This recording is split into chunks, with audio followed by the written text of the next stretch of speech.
જય ખોડિયારમાં. Hello friends, તમારું સ્વાગત છે આજે મારી ચેનલમાં. તો આજે આપણે બનાવીશું બોડિયા ગુંદાનું અથાણું. જેના માટે મેં અહીં 250 ગુંદા લઈ લીધા છે. તેના મેં ડીટિયા કાઢી લીધા છે. તો આ રીતે આપણે બધામાંથી જ ડીટિયા કાઢી લઈશું.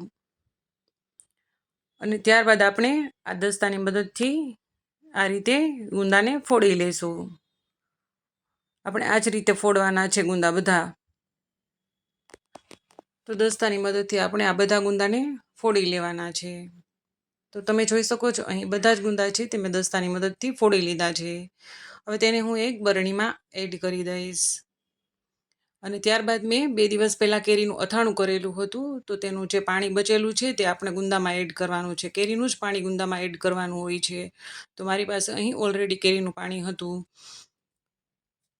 તો હવે આપણે તેમાં હળદર અને નમક એડ કરી દઈશું કેરીના પાણીમાં. ગુંદા છે તે એકદમ મોડા હોય છે, તો આપણે તેમાં નમકનું પ્રમાણ વધારે રાખવાનું હોય છે.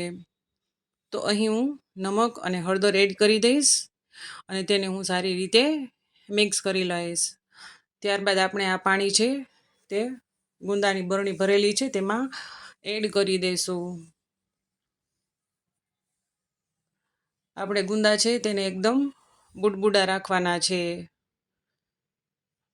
તમે આની ઉપર પથ્થર પણ રાખી શકો છો, જેના હિસાબે ગુંદા છે એ એકદમ બુડબુડા રહીએ.